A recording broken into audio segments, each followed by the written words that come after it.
was born Theresa Upmore on April 20th, 1930 in Cedarville, Idaho. My parents were Herman and Mary Upmore, and another girl was born the same day, Theresa Uhlenkatz, so that was two girls born on Easter Sunday. For Cedarville, that was quite a newsflash. I had an older sister, Irene. She was 16 years older than I am.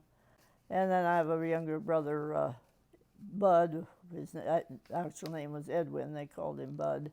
He's born in June, a year later.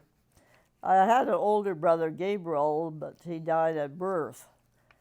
At that time, he had the cord wrapped around his neck, and they couldn't do anything for that, but nowadays they could easily fix that.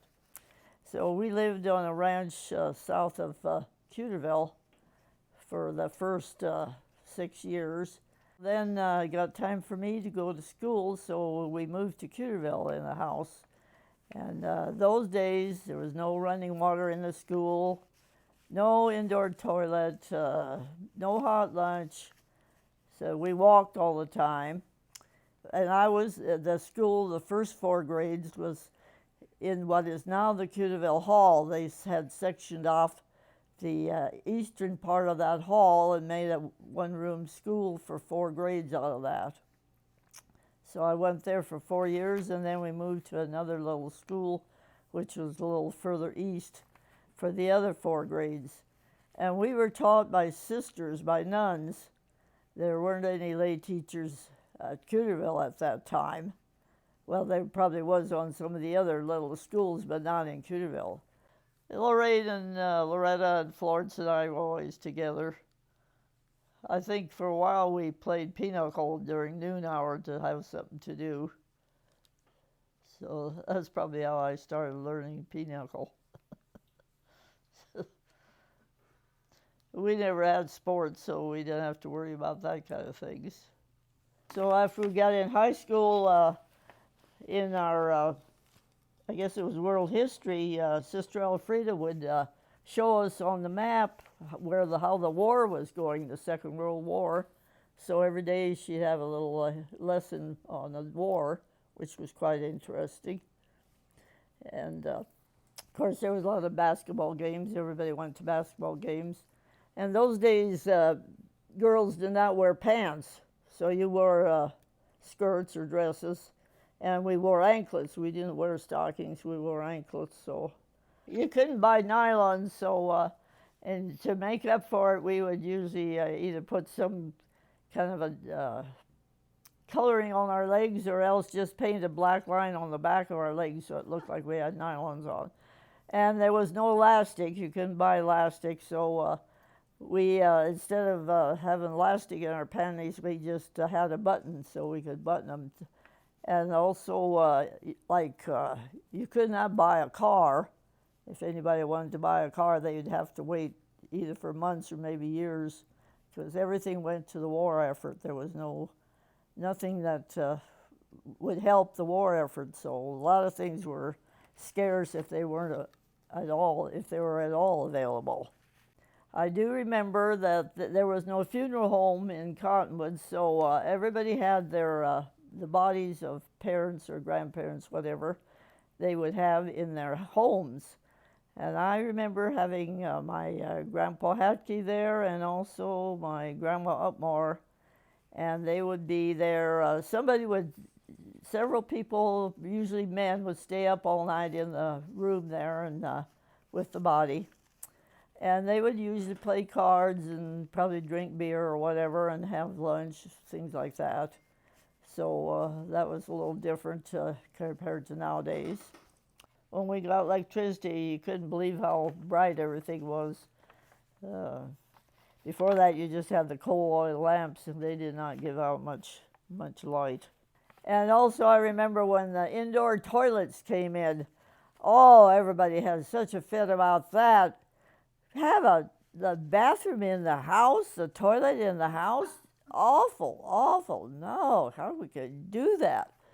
But now, of course, nobody would go back to the old ways, I'm sure. They liked the indoor toilets. Yeah, I graduated from high school in 1948 from St. Gertrude's Academy. After I graduated from high school, I worked 1 year at the laundry at the hospital, and then later I worked as a nurse's aide. And then I went to Kinman Business College in Spokane, and I stayed at a place called the Isabella Club. There were a lot of girls stayed there, and some of them were going to Kinman, some of them were working different places. That was pretty nice. And usually not every Friday, but quite often on Friday nights, they would take a bus and bring a bunch of us out to the airfield, dance with the guys out there that were in the service. So that was quite enjoyable. And then we went to a lot of movies. Some of us girls would get together and go to movies all the time. I took a course as a general secretary, and after I graduated, I think it took about a year, then I got a job at the bank. I went to start working down at I guess it was the First National Bank at that time. W.W. Flint was the proprietor of the bank at that time. Ben Engel worked there. Ramona Nuxel was one of the girls working there. I think I took Doreen Kopp's place. She was going to get married, so they needed somebody, so I got hired there. I worked there for a year. And at that time, I had been going with Everett for quite a while. We got engaged at Christmas time. The way I met Everett, I didn't know him till after he got back from the service. I'm not sure if it was Ferdinand or Green Creek. I think it was Ferdinand in that old gym. So they used to have roller skating all the time. We met there. And that's why I could say I fell for him in a big way. And he came from a family of 10 kids, 4 girls, 6 boys. He was the eldest boy, and he used to help his mom in the garden all the time, so he knew a lot about gardening, more so than I did. Elby, my father-in-law, was very good at telling jokes. He could always remember jokes, and he usually never told the same one twice. Everett's mother was an excellent cook and also an excellent seamstress. She could look at a dress pattern or a dress in the catalog and make her own pattern. And she could roast a goose like you couldn't believe. I tried roasting geese, but I never did have the luck she did. And she made the nicest goose feather pillows. We got engaged at Christmas time in 1950. There were 5 couples got engaged at Christmas. And then I got married April 11th, 1951. We had a big bridal shower, which was on April the 1st to April Fool's Day. Had live music, and it was in the Quonset Hall, which is now torn down. And we also served cake and sandwiches, coffee, whatever. So it was a big shower. And then the wedding was small.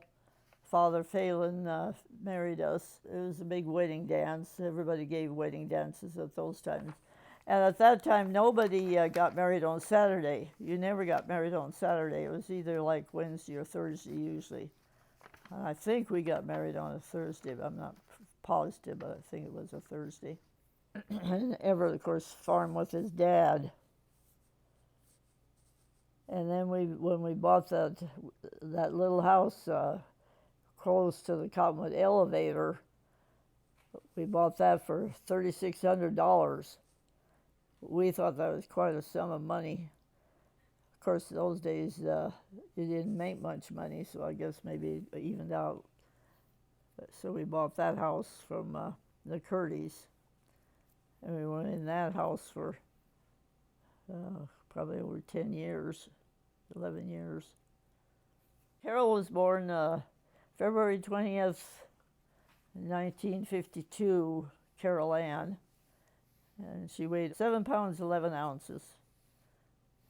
And then Sheila came along, Sheila Mary. She was born May 26th, 1955, and she weighed 7 pounds, 11 and a half ounces.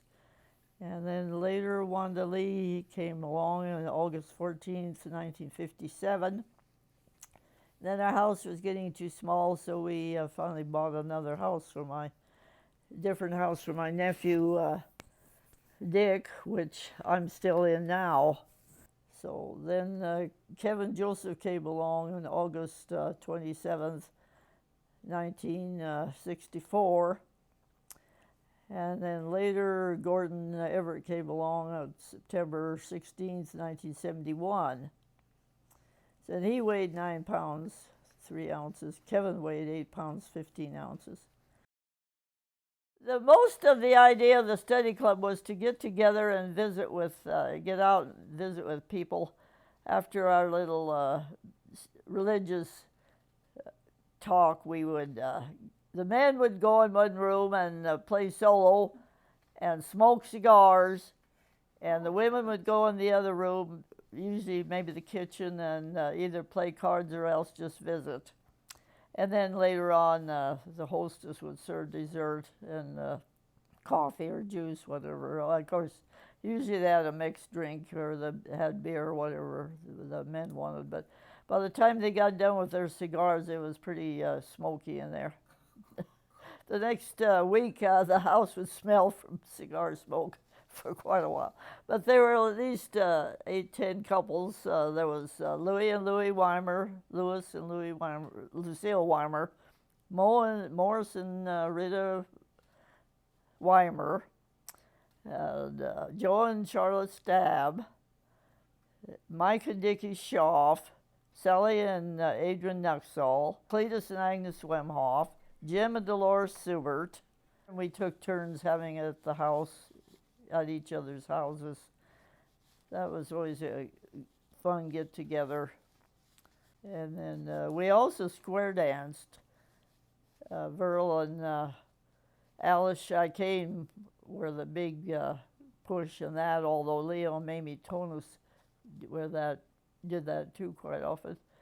That would be probably about every week. And they'd have all the different records. They had a lot of records. The knothead pin. It seemed like, I know we ended up in the evening. I don't know just how, they must just called you at any time and said, we're getting together and we're going to square dance. So we square danced on somebody's lawn that had music and then square danced all night for a few hours. I don't know if we had lunch afterwards. Anyway, we got our knothead pin that way. You had to earn your pin before they could get a knothead pin. So we went on a lot of different trips, like to the Black Hills, into Mount Rushmore. Crazy Horse is one of them too.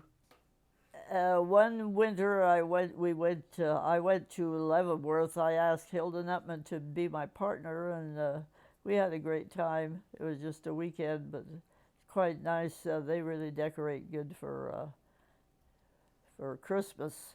A lot of Christmas decorations out. Yeah, we went to Europe. We were in 7 different countries, and our tour guide knew 6 languages. So as we went to each different country, she would take our money and exchange it for the money of the currency of their state or their country. And then we went to Germany, and of course we went to what is that one German place? Anyway, Everett wanted some German beer. Of course, we couldn't speak the language, but he went around every pedestrian he saw, Hofbräu, Hofbräu, Hofbräu. And finally one guy pointed, well, over there. So we went over there, and he got his German beer. He enjoyed it immensely. So I'd say Switzerland was very nice, very clean. Well, so was Holland. They had the wooden shoes there, and let's see, we went to Belgium. So one morning we had Belgian waffles with. They said, we're having whipped cream.